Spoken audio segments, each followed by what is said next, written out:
Right, well, can I welcome you all to the first pension board for the 21-22 municipal year.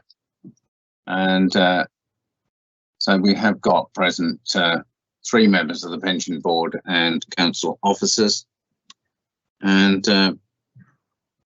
I have to remind you before we start that all attendees should turn their mobile phones to silent. And I refer you to the published protocols for holding virtual meetings, including the fact that members of the pension board should ensure they have their videos on at all times, but put microphones on mute unless speaking. In the case of a technical problem, the meeting will adjourn until the issue is resolved. If the technical problem persists and the meeting is inquire, the meeting will be adjourned and rearranged for a later date. The meeting is being audio and video recorded and will be available to watch and listen on the website. So we'll start then. Apologies for absence. I have not been notified of any apologies for absence. Declarations of interest. The declarations of interest of the members of the pension board have been published and taken as read. But have you got any other declarations from members present here in the virtual meeting? Will you tell me now whether you have any others? No, fair enough then. Then we move to item 2, which is the minutes on pages 5 to 10.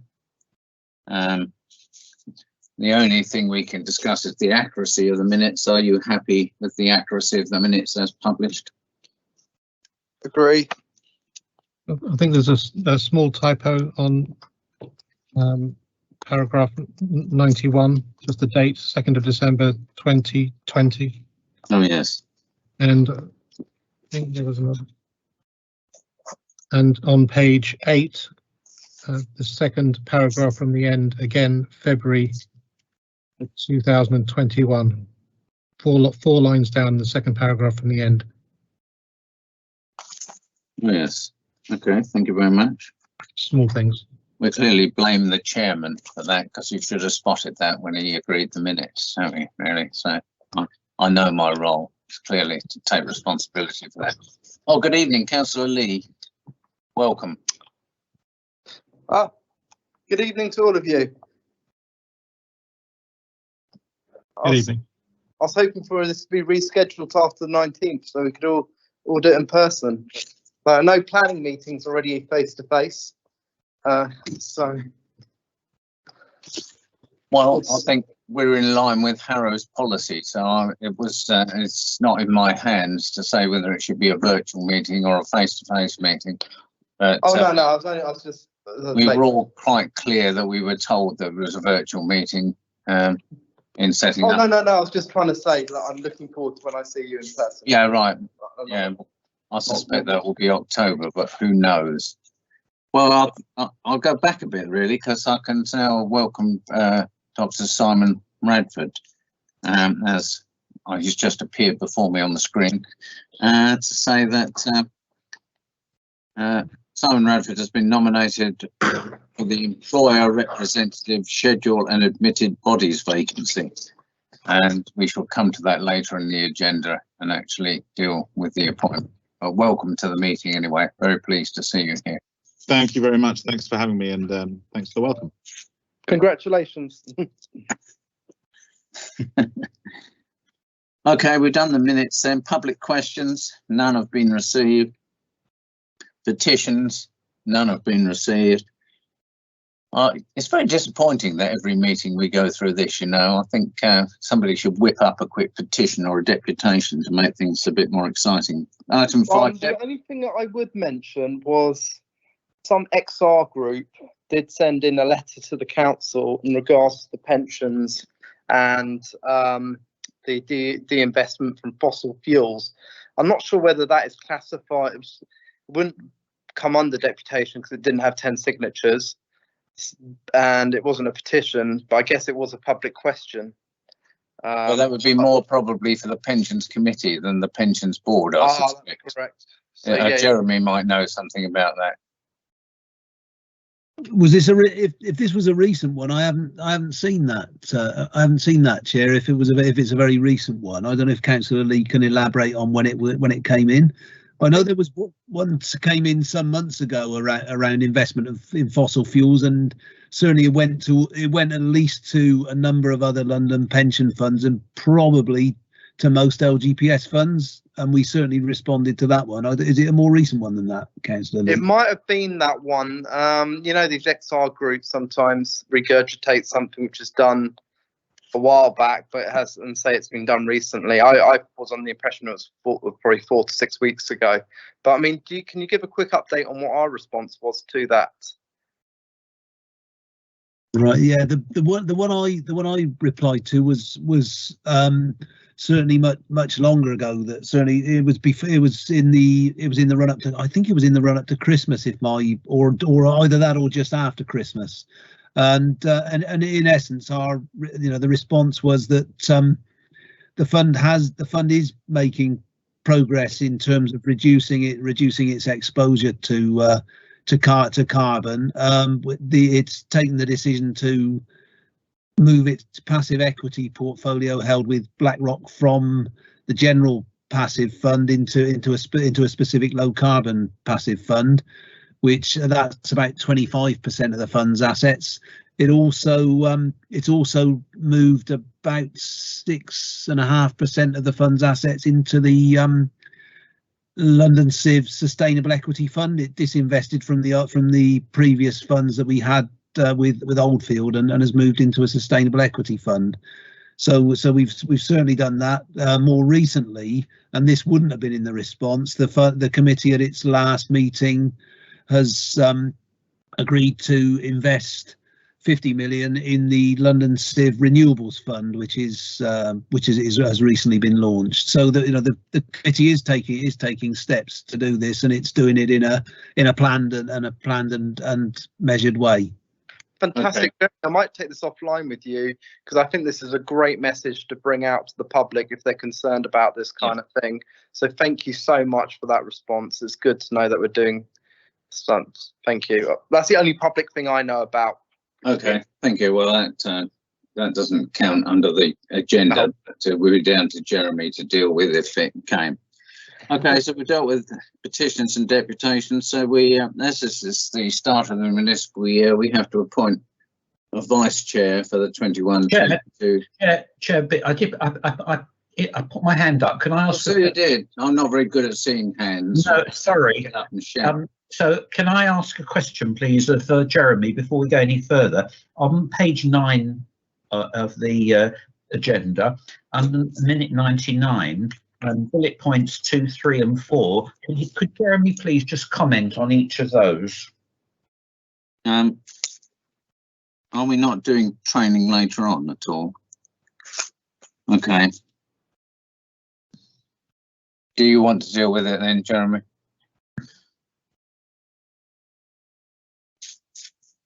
You're on mute. Thank you, Chair.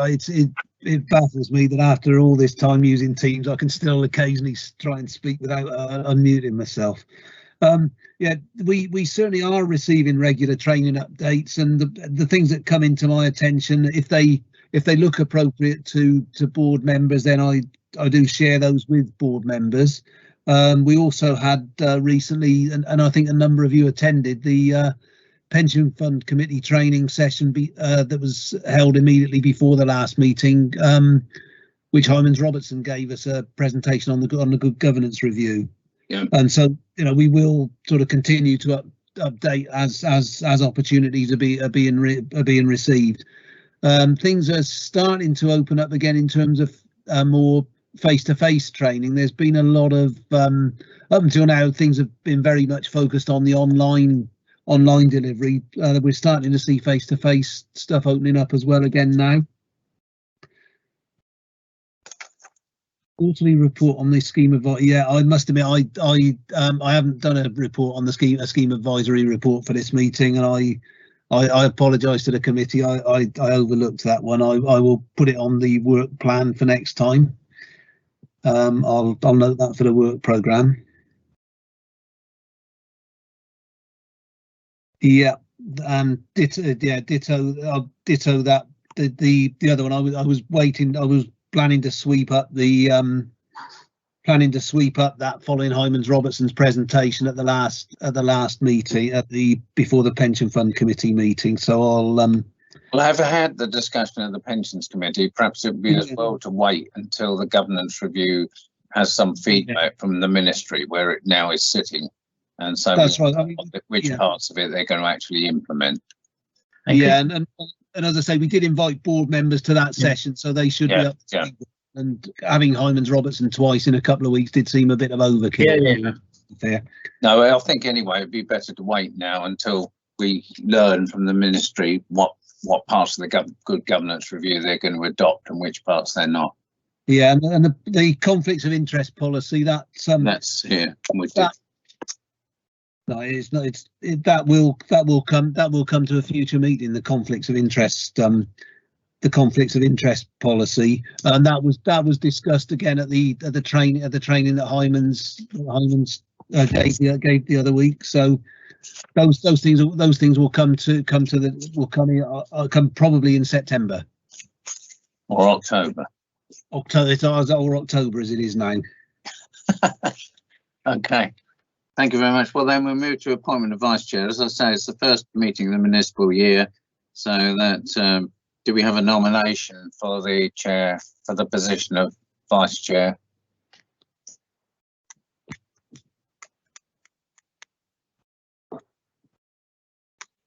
I'm happy to continue, Chair, if members would like me to continue. Well, I'll formally nominate Gerald. Happy to nominate and second that as well. Yeah. Okay, so it looks to me as if you're probably been appointed to the position of vice chair for another year. Congratulations, Joel.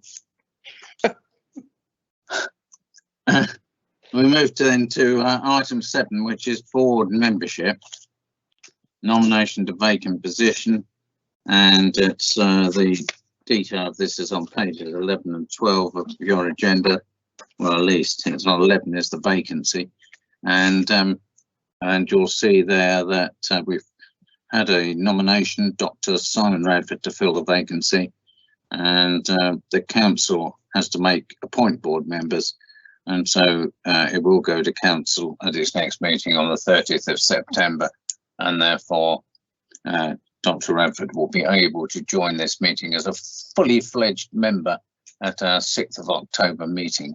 But we're very pleased to see him here as an observer this evening. In fact, we're very grateful to you for volunteering for this. I'm sure you'll find it richly rewarding and very exciting.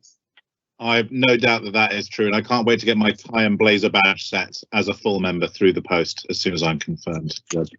And I might mention, Simon, you are now part of an award-winning team in Harrow. So, yeah. I'd love to say I'm surprised, but I'd love to know more about that at some point. Please, we won't go there. But yes, just accept that Harrow are very good and did win an award this year for their pensions. Okay, so anyway, welcome. Right, item 8 then, pension administrative performance monitoring statistics. This is the standard report. It's on pages 13 to 18. Are there any points that anybody would like to raise on this?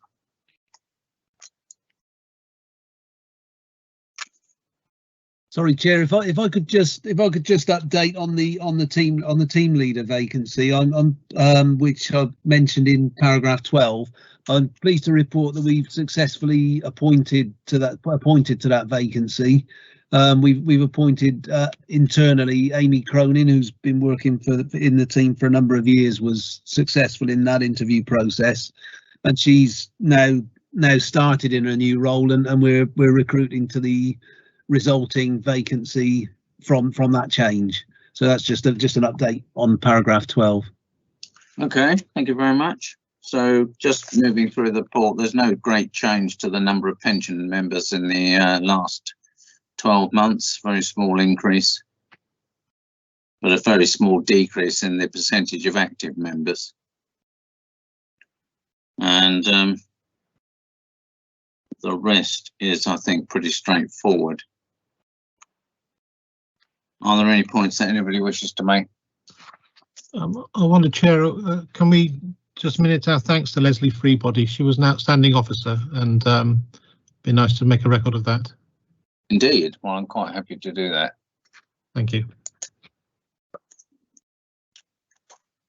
And then Appendix 1 has got the actual performance monitoring statistics. Is there any comments on those?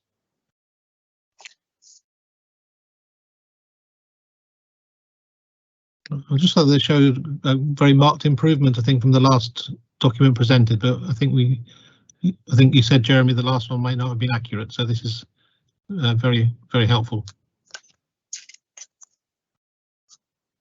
Yeah, sorry, Chair. No, after you. I was going to say thank you. Yes, we did have some challenges with the last one, which we've managed to iron out for this time. I think the other thing that I would highlight in the 3 cases where we didn't actually achieve 100%, what was particularly pleasing is that those cases that were out of time only missed the deadline by 2 or 3 days, and largely it was a result of the information that we received from the individual or their employer not being totally complete at the start of the process, and so actually going round the circle again and getting additional information was the cause for the delay. But I think the main thing I look at with these targets when things are out of time. If they miss if they missed a 10-day target by a couple of days, that's not a huge issue. If they missed a 10-day target by 20 or 30 days, we'd be looking at it very differently. Also, there's not very many cases involved in a number of these areas. So although it looks like 94.76, it may only be one case, in fact, because of the numbers involved. So it's a bit misleading from that point of view. But overall, it always looks like a very satisfactory level of attainment, I think. Okay, item 9, Jeremy, you'd like to introduce this report, I'm sure. Yeah, thank you, Chair. This is the update on that you get on pension fund committee items. There have been two meetings of the committee since you last met, because you met slightly shortly before the March meeting. In the March meeting, the committee approved the communications policy and the governance compliance statement, both of which you commented on at your last meeting, and they incorporated your comments in the version that was approved. And those have now been published on the pensions, on the Harrow Pensions website. The arrangements for the procurement of the administration system were agreed in due course by the cabinet. The performance update I'll come back to, because it's probably best if I pick that up in the context of the most recent committee. And the committee, again, we're making significant progress with regard to investment pooling, and in fact, we've got about 57% of the fund's assets are already pooled. I'm told that there is going to be new MHCLG guidance on pooling, which reinforces the requirements on LGPS funds to invest primarily through their respective investment pools, which in our case is the London CIV.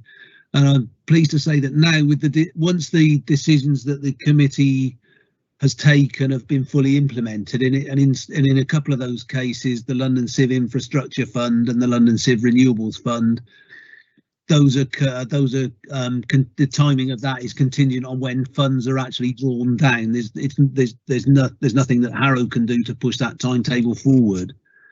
We've essentially committed an allocation of over 74% now to investments managed through the London CIV. So or in arrangements which count as being managed, the passive investments with BlackRock. So we've made significant progress on the pooling side. The committee agreed a draft training programme for 2021-22. And again, I'll pick up the investment strategy review as one item under the most recent meeting, because things have moved on. You had some late material circulated which incorporated the decisions of the most recent meeting of the committee. The draft accounts for 2021 are elsewhere on your agenda, as are the review of internal controls at investment managers and the review of the pension fund risk register. Yeah. The fund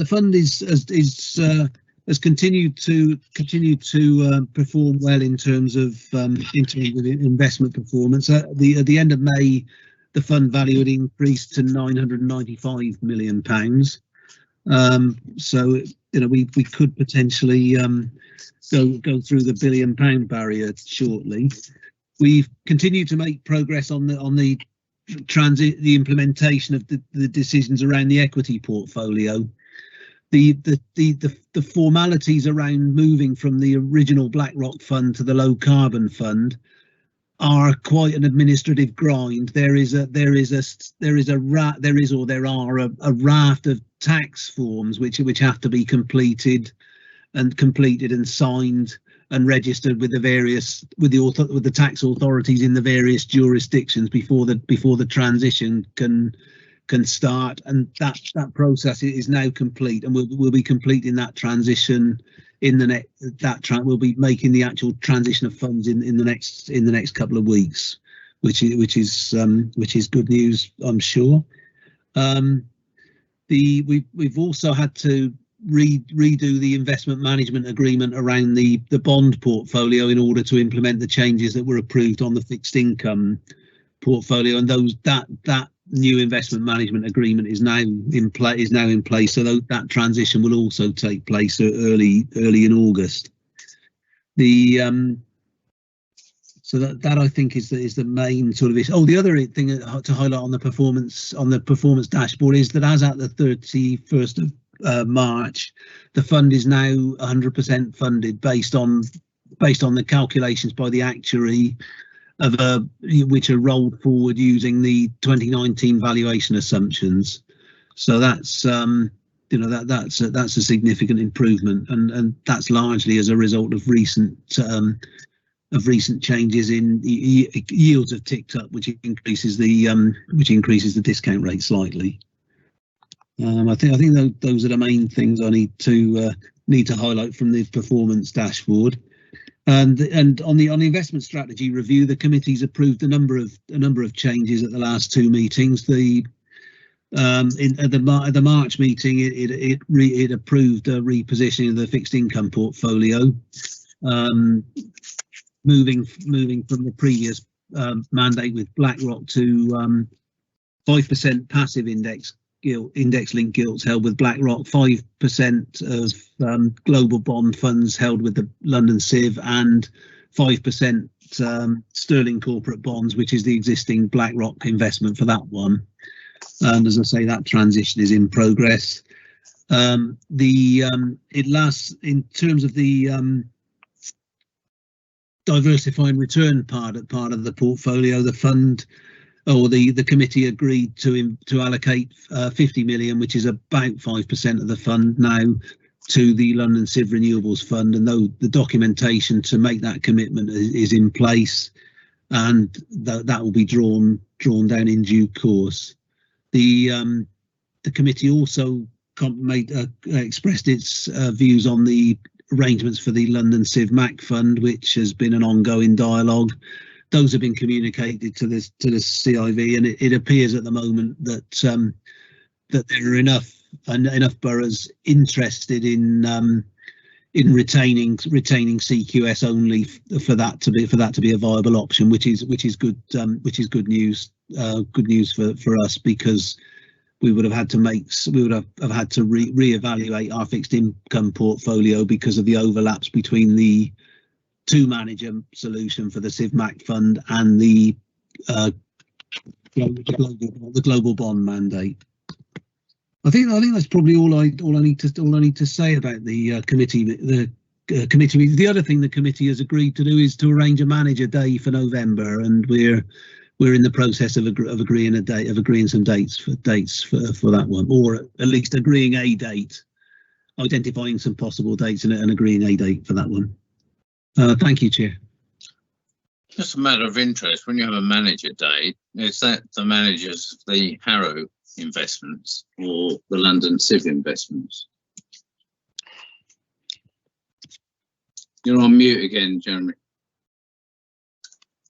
It will be a mixture. The London CIV, the approach from some of the managers who we hold through the London CIV is not to deal directly with boroughs, but to deal through the London CIV. So in some cases it may be the CIV that we see primarily.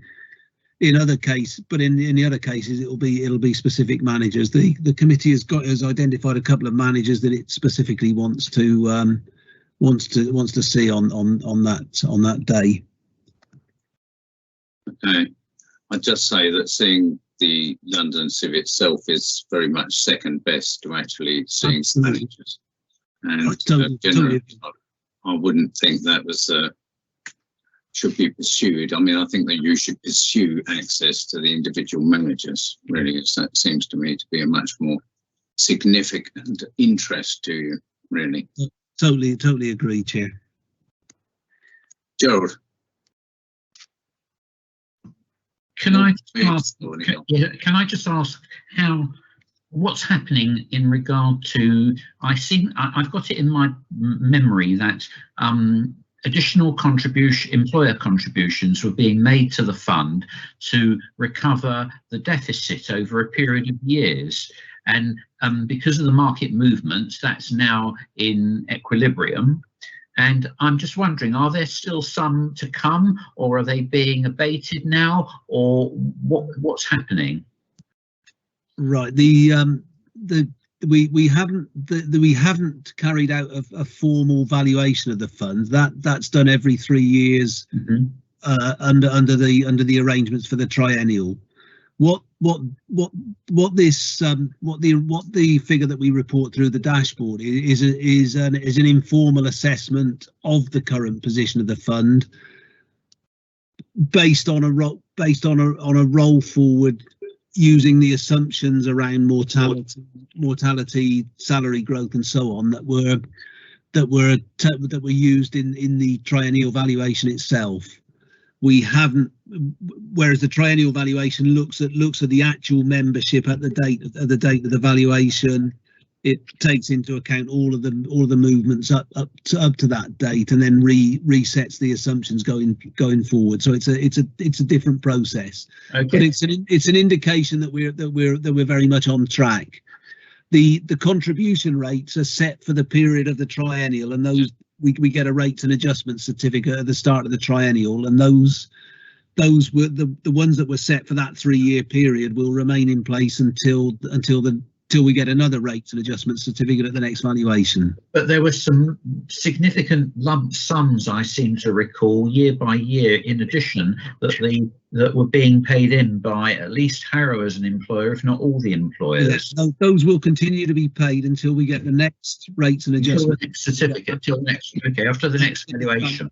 Yeah, I get that. Okay. And just clarify, Jeremy, that the actuaries do the FRS 102 report every year, and they use updated factors in doing that. So they're not using in that report the same factors for discount rate, mortality, and other things as they are in the triennial. The triennial stays for the whole 3 years, you just said. Yeah. But the FRS 102 is based on factors that they've changed. Yeah, the FRS 102 is a different set of figures again. Yeah, but it means that some of the factors will be different in the triennial to the FRS 102. Absolutely they will. Yeah. Yeah. FRS 102. That generally the deficits on it under FRS 102 are bigger because the liabilities are valued on a very different basis. from the valuation method used in the triennial. And the deficit on your can I ask, on your FRS 102 this year, that's gone up presumably hugely. Yeah, yes. I off the top of my head, I don't know what that I don't know what that figure is. Do you mean for the LBH?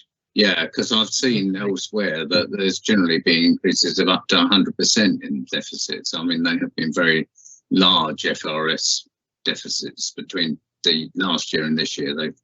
And that's entirely because the actuaries have picked different factors. I mean, it's all to do with the actuarial factors, not to do with real life, is it? That's right. FRS 102. FRS 102 is an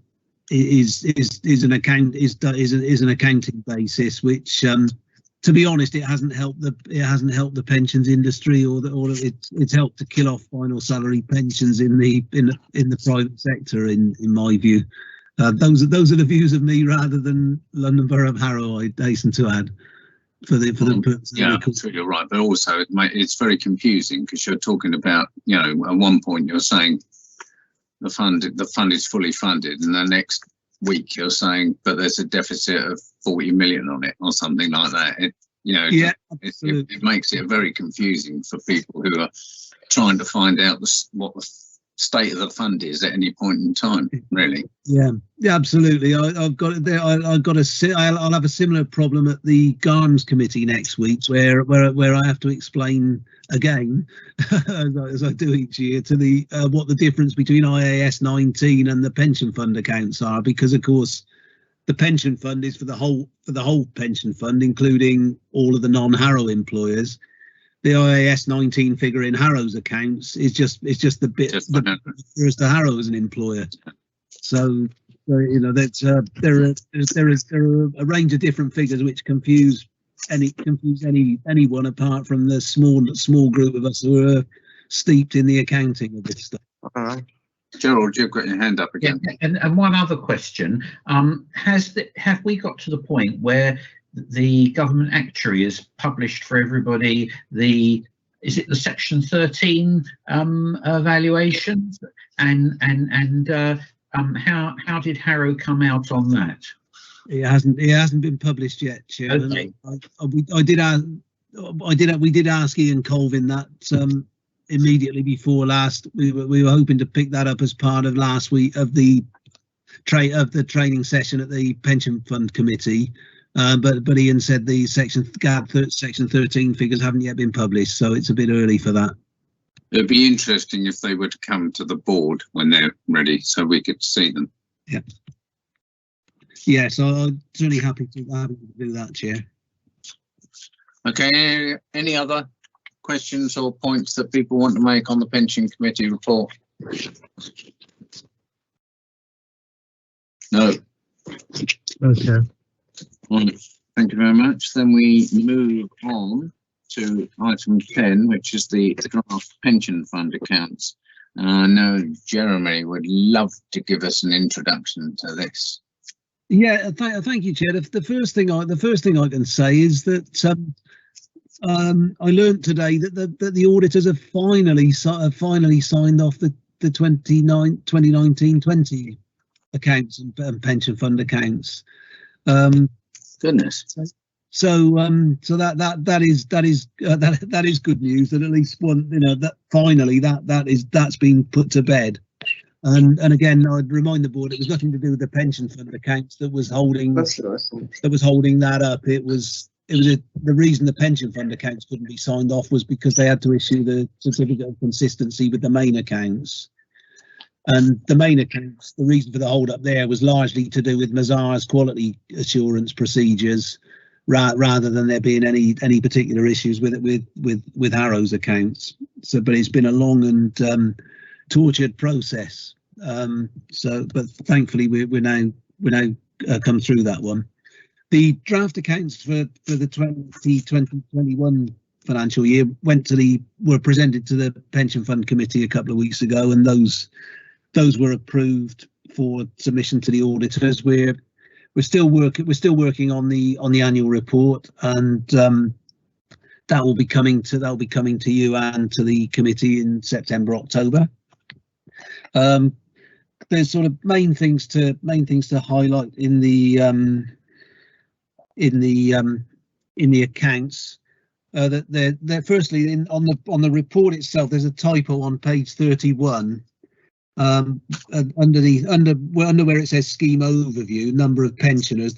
That's the second line there says number of deferred pensioners has increased. That should of course say decreased. Yeah. As you can tell by looking at the numbers, that was a typo. I apologise for that typo.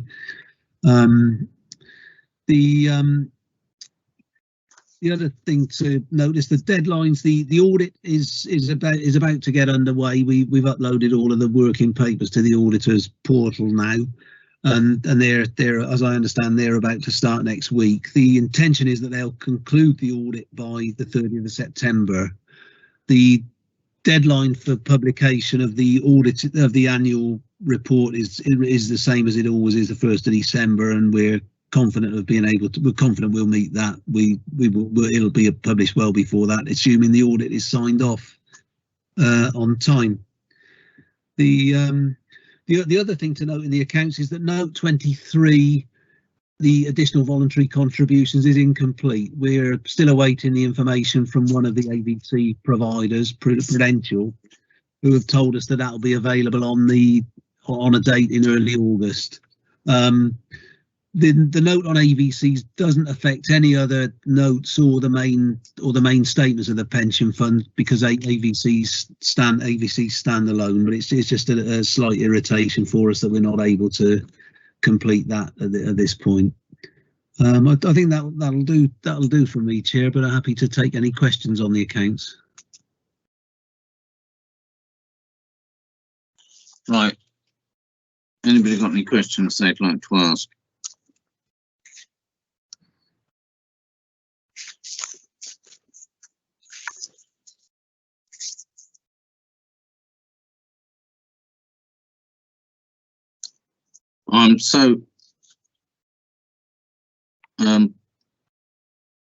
What I learned from this is that the payments to pensioners are still in excess of the income to the fund, the contributions to the fund. Is that right?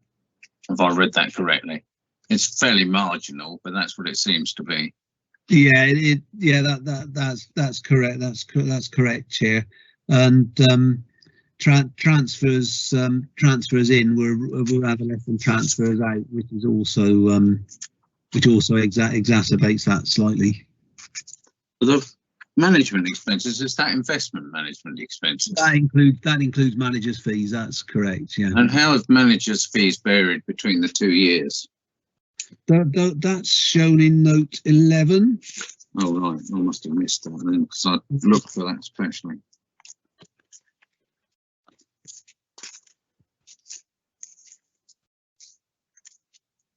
That's shown in note 11. The managers' the fees have increased, and that's largely, of course, because the value of the fund has increased, and we've also I think that's the main reason for it, for the increase. It's Actually, no, they've decreased, haven't they? Looking at it, I'm reading them the wrong way round. Yeah, they've gone down by 250,000. Yeah, which actually, and I think that's partly a result of the ongoing impact of pooling.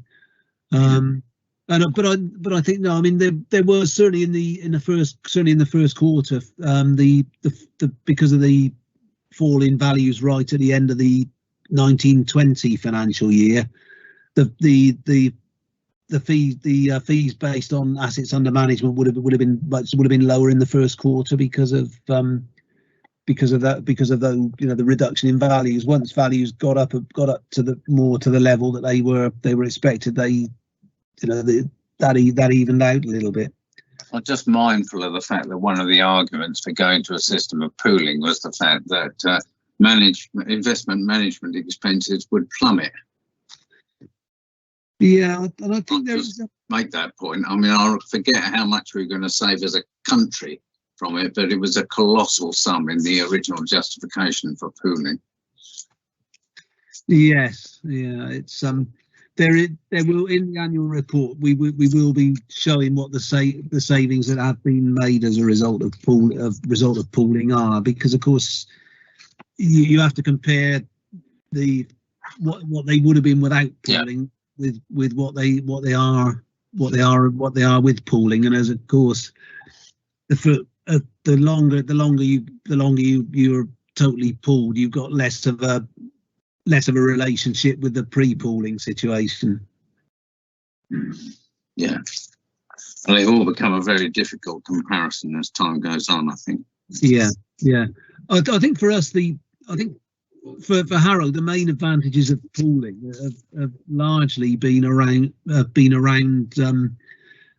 ability to access in certain investments that we probably wouldn't have been able to have a sufficient critical mass that's right.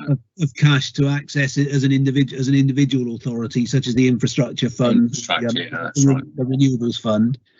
And the other thing is the speed of implementation is quicker, because we don't have to do the procurement and the manager procurement and selection process. Because if we decide to invest with a particular fund within the CIV have already procured a bond manager or an equity manager or whatever to manage those investments. So once the decision's taken, it's what we have to do is get the paperwork in place rather than simply having and then manage the transition, rather than having to grind through the procurement and selection process as well. Yeah. Okay, anybody else got any points they'd like to raise? Just one brief thing then, Jeremy. You've got 43 admitted employers. Well, I don't know if they're all admitted, but they're 43 in the fund. Do you have a criteria for allowing them in, or do you allow anybody who applies?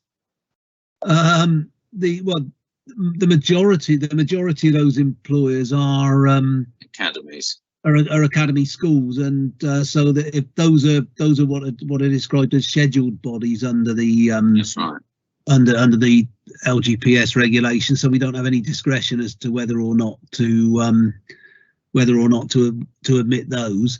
The others are what used to be called transferee admission bodies, and they essentially occur when either Harrow or one of the other scheduled bodies contracts out a service. So, for example, the recent examples we've had are things like school cleaning and school catering, where the schools contract those out, and so you end up with small admission bodies with 2 or 3 employers. Again, we don't the offering of the LGPS is generally a condition of those contracting out arrangements, and essentially our discretion around that is the way in which we manage those. Historically, the contractors generally were asked to provide a bond or some other form of guarantee, in order to cover the fund's exposure to their liabilities. More recently, the fund agreed to adopt a pass-through arrangement, which essentially means that the risk stays with the seeding employer. So in the case of an academy school, the academy school essentially retains the pension risk that it already had when it employed those folks directly. I just suppose I was surprised that there's a small number of admitted bodies other than academies, because I think other local authorities, often have an array of admitted bodies of one sort of other, things like citizens advice bureaus and CVSs and all sorts of things. They don't seem to appear in the Harrow list at all. Yeah, I have no idea why that is. I suspect it may be that in some authorities, certainly I know when I worked at Kingston, we had a couple of admitted bodies which essentially had arisen where the council had effectively outsourced things that it did itself. One was when it set up the town centre management arrangements to run the business improvement district. As an example, and it may simply be that the way Harrow has approached those services is different, and that's why there are fewer. Yeah, fine. Well, thank you very much. As my memory goes, we never had any of those in Harrow at all. There was only one institution, apart from Harrow Council, in the pension fund prior to contracting out and academy schools, and that's the one that's still there, North London Collegiate School, which is a community admission body, and I think it's been part of the Harrow pension scheme since before the London Borough of Harrow was created in '65. And the other things, like, as you rightly say, in other places, the CAB and people like that or the local community relations council, all those sorts of bodies have been bodies which have been for part of the pension fund. They never have or never were at Harrow. So I think Harrow probably has a smaller number of other employers than probably almost any other right. pension provider in the LGPS. Yeah, I think that's probably right. Yeah. That's because when you say the school have been there since before Harrow 1965, I learned this morning, which you'll be fascinated to learn, that the local government pension scheme was in fact set up by a Royal Commission in 1793. And that's actually even before Gerald and I joined local government.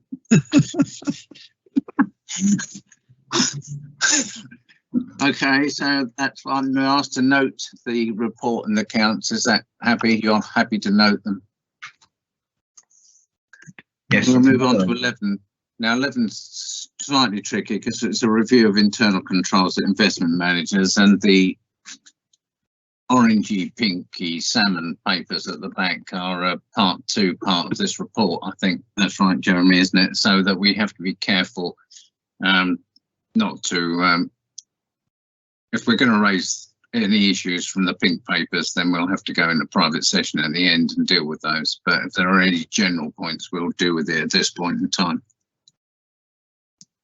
It may be that we can just note Appendix 1, the pink appendix, at this point in time if you haven't got any specific questions or your questions are general enough to be dealt with under the public part of the report. Jeremy, you're going to introduce this. Yeah, thank you, Chair. Again, I can be quite brief on this one. This is an annual update on the controls that the various investment managers of control environments at the various investment managers. The reports indicate that generally those controls are operating well, and that where exceptions have been identified through testing, that the managers have taken appropriate action to address those exceptions. The managers have also provided what are known as bridging letters to cover the period between the date of the audit report and the end of the 2021 financial year. This report did go to the Pension Fund Committee a couple of weeks ago, and the committee was concerned that a couple of managers didn't manage to complete audits during the 2021 financial year, and I've been tasked with writing to the managers seeking an update on that position. So rather than a bridging letter that covered a few months, we had a bridging letter that covered a year and a bit, which is Pantheon particularly, who haven't had an audit since 30th of September 2019, which that's correct. Seems a little strange, but still. That's correct, and I am in the process of seeking further clarification from those managers, and I'll update you on that one. So Record is another one who didn't provide the report at the time, and with Record it may be because their previous report ended on March 2020. It may be that because I did ask for these at the start of the final accounts process, and it may be that it wasn't available because last year, because there were no meetings in June, this report didn't come until September. So it may simply be a timing issue, but I am following that up with Record as well. As you've highlighted, Chair, the specific exceptions, if colleagues want to raise any points on those items shown in the orange pages, I'm afraid we'd have to do that in closed session because those items are not for public discussion. Thank you. Have you got any points, anybody, on the public part of the report? I've got one question, Chair, if I may. Do the council's auditors, the pension fund auditors and the SARS, do they take an interest in this subject matter? These reports are provided to Mazars, and I don't know precisely what testing they do, but they do they do at least go through to check that we have had appropriate internal control reports from all of the managers. As to how much more detail that Mazars go into on those reports, I don't know. My suspicion is that they don't drill down into those in a huge amount of detail. No, I don't think I'd expect them to, but presumably where, for example, there hasn't been one since, I don't know, well over a year, presumably they're in the same way that members of the committee were asking for it, they would be as well, wouldn't they? I would think that they probably will, but as I say, I am following that up with the managers concerned, and obviously we'll provide that information to Mazars at the same time as to everybody else. Okay, everybody happy? Can the board note that report then, as it was for information only?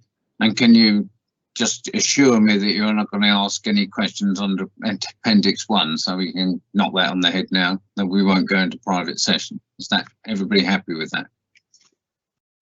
Right, thank you very much. Then item 12 is the pension fund risk register. Again, Jeremy, you'd like to tell us about this? Yeah, this is a regular report that you get the update on the risk register twice a year. This again was agreed by the pension fund committee a couple of weeks ago. The main change from the last review is the risk arising from the conflict around the exit cap regulations and the LGPS regulations has been removed, as we reported in March, because the exit cap has been temporarily removed. The other key risks are unchanged, and I think it's just probably helpful to remind the committee that a number of these risks, particularly those around the economic and market movements, have to be tolerated because they're outside of our specific control, and so we have to tolerate the risk. And essentially, we have a range of mitigatory measures in place to limit the impacts of those. So for example, we have diversification of investments between types of investments, between managers, sectors, jurisdictions, and so on. So we have mitigatory measures in place, but we'll never be able to eliminate some of those risks. I'm not sure there's anything anything else that I can particularly add to that one at this stage. And have we got anything like to add? Tell me, the McLeod judgment, which has gone on and on and on, really, how that, it says in here it's a big task as a substantial number of recalculations. Are you preparing to do that? I think the guidance has only actually been issued very recently, hasn't it, about how to deal with that?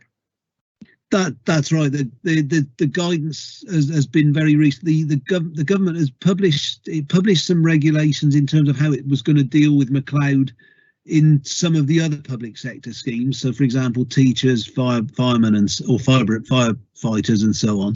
And it hasn't yet published draft LGPS regulations on this. Those are still awaited. So they're presumably the ladies and gentlemen who deal with this at the MHCLG are still beavering away doing that. Although it's expected that the impact will look similar, and that's what folks are working towards. We've already begun work on the data collection, and we've engaged Aquila Haywood, the software suppliers, to help us with that, simply to give us, so they will do a number of the things for us which simply gives us some extra resource to deal with that significant workload. But it will essentially, we will have to review the records of potentially around 5,000 people in ultimately, and though that's essentially those people who were active members in the run up to 2012, who were active at the 1st of April 2014. But it would include people who've retired, and also the amounts paid to some folks who've sadly died in the intervening period as well, to make sure that the underpins have been operated in the way that it's intended under the new arrangements. So are you expecting that to be a financial risk, or is it likely to be fairly minimal when you've done this huge amount of work? I think the short answer is we don't know until we do it, Chair, to be honest with you. It's and it's Hyman's they produced some exemplifications for, and they've identified that there will be people for whom actually the existing arrangements or the pre-McLeod arrangements are better than post-McLeod arrangements, and so they'll be, the arrangements for those folks won't have changed. Probably the most challenging thing is that there will be some people who are impacted by the change, who have the right to have the underpin applied, who don't have to take a decision until they actually retire. Now, in some cases, that retirement date could be 15 to 20 years in front of us. So it's a problem that won't be resolved completely within a narrow time window. Okay. Right, anything else on the risk register? Everybody happy? Okay, then we'll move to the work programme. Jeremy. Yeah, what I've done here, Chair, I've listed a number of things that I know we do need to do. The Vice Chair kindly pointed out that a couple of things that I'd overlooked that were in the minutes last time, so I will add those in. Into the programme. The other thing we have to do, of course, is to agree a date for the September meeting, because the September meeting was due to be held on the 30th of September, but the meeting of the full council has been rearranged, and apparently we can't. Apparently we haven't got the capacity to hold two meetings on the same evening, and in fact Councillor Lee would have to be in two places at once. So there's a I think we could manage that.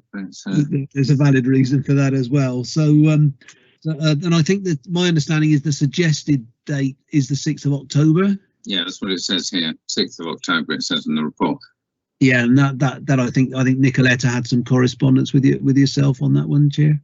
Yeah, and that would be a meeting at Harrow, presumably, would it, by then? I don't know what your policy is going on. I think I'm not sure I know totally either. Sorry, somebody's just come to my front door. Chair, the legal position appears to be that local authorities have to have their meetings in person. Everything that derives under the Local Government Act has to be in person, but the SAB have published guidance which expressly says that because we're established under the Public Service Pensions Act, we can continue to meet virtually for as long as we like or as little as we like. And it's entirely the decision of the board as to how it wishes to hold its meetings. And but for the council meetings, their policy has to be what the law is, and the courts have decided they have to meet in person. Yeah, I think if I can add to that, Chair, I think one of the certainly what we were told with the pension fund committee is that because it's a decision-making body rather than, for example, next week's audit and governance audit, risk management and standards committee isn't a decision-making body. it's more of a scrutiny body. As I understand it, that one isn't taking place in person. It's a virtual meeting. The pension fund committee, because it was taking decisions around the investments, as Gerald correctly says, had to meet in person. But logistically, at that point, we had the committee members, members, myself, and somebody from IT were actually in the council chamber. Everybody else joined virtually, and those of us who were in the council chamber had to actually join through Teams and had noise cancelling headphones on. It was quite a bizarre experience, really. I think I'm not as with things opening up or reportedly opening up in a couple of weeks' time, and I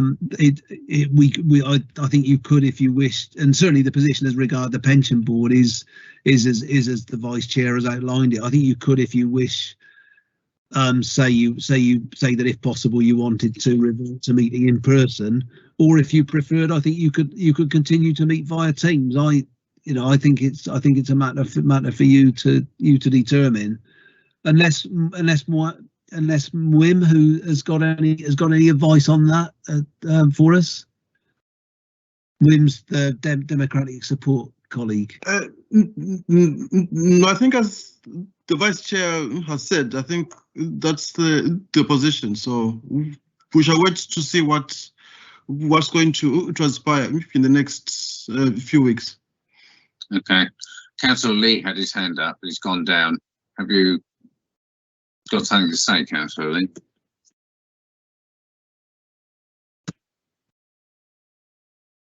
Councillor Lee?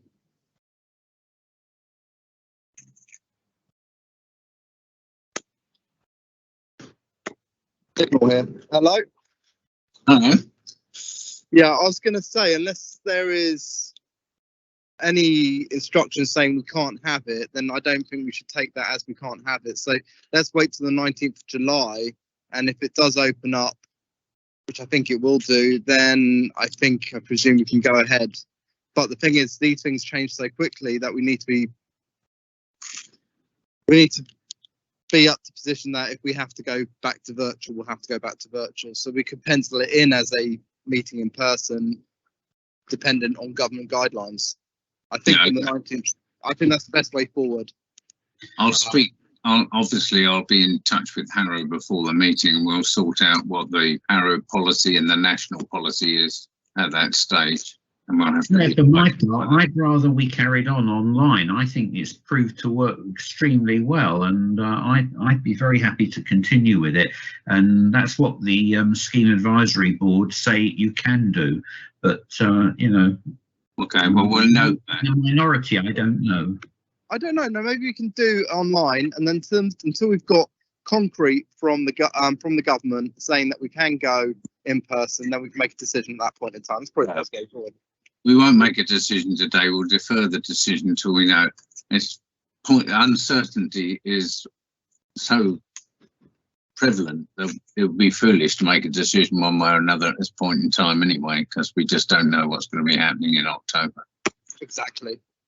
Okay, thank you very much. Work programme for 21-22. Did anybody have any comments on that? It's set out on page 88, I think.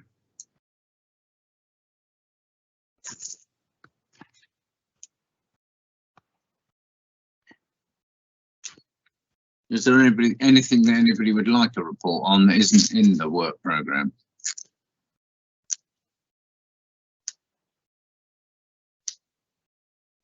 Chair, I think we should continue to have updates on McLeod, and especially how it's impacting the pensions team, because the administration is fundamentally what we're here about.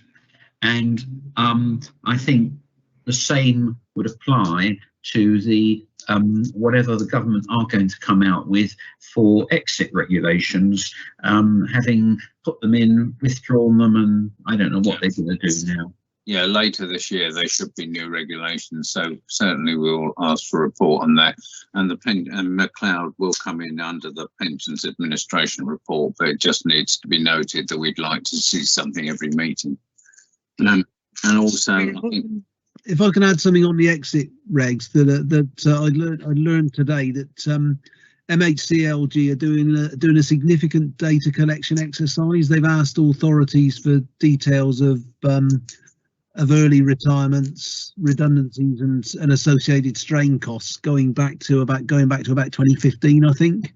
And I suspect that one of the reasons they've asked for this is that they are hoping to sort of find out, hoping to try and get a situation where what they come up with actually deals with the situation that the original intention was to address the issue of highly paid members of staff leaving one job with a significant payoff and then taking up another one a few months later, whereas the original regs as drafted would have caught some quite modestly paid staff who, for the only reason that they'd worked in local government for 30 years, and it was never intended that those staff would be caught by the exit cap. And I suspect that data gathering exercise is part of MHCLG's approach in coming up with a more workable solution this time. Okay, well, we shall have to wait and see whether they can actually manage that on the data that they get. And I suspect that it may be a bit tricky. But anyway, we'll need a report on that when it happens, and also we need a report on the good governance review when MHCLG actually make a decision. They make decisions on it, because we ought to discuss that. I'd rather suspect that it will not be 2021 when they sort out the revised exit cap, because it's so complicated to devise regulations which will impact only this very small number of people who might have had large sums of money, as opposed to typical, or that's one word, but common, what were many other retirements and exits from local government. Yeah, well, I agree. It's going to be a very tricky job. So we'll wait and see. I have a feeling that whatever they do come out with, there'll be litigation over it. So it'll be years till that's actually sorted. Well, you heard it here first, and we shall see whether Gerald's predictions are correct and remind him of them. So everybody's happy with the work programme, then there's nothing you wish to add into that? No, happy, Chair. Okay. Well, that takes us to any other business. We've dealt with the item of any other business that was on the agenda. Nobody has notified the chair of any other business, but I am, of course, compliant. If anybody's got anything absolutely essential that they wish to raise, then this is the chance to do it. Chair, Councillor Lee's already mentioned it, but I do think it'd be an opportunity for Jeremy to mention the award, which I think has been delivered or awarded since the last meeting, and we could duly minute it as adding our commendation. Okay, Jeremy, tell us about the award. I thought we minuted it previously, Chair. This was the I thought we minuted this back in December. Actually, Councillor Lee told us that we learned. Told us that while it was happening. Yes, I'm sure. I apologise. Oh, that was the December meeting. It was the pensions admin team won an award for the best admin team performance from the local government pensions awards, I think it was. Yeah. Well, it certainly isn't in the last minutes, as far as I can see. So it must have been before that. I'm sure it was the December committee, Chair. Okay. But yes, there being no other items for any other business, thank you for your look forward to seeing you all in October. Thank you very much indeed. Thank you, Chair. Thank you. Thank you, Chair. Very much.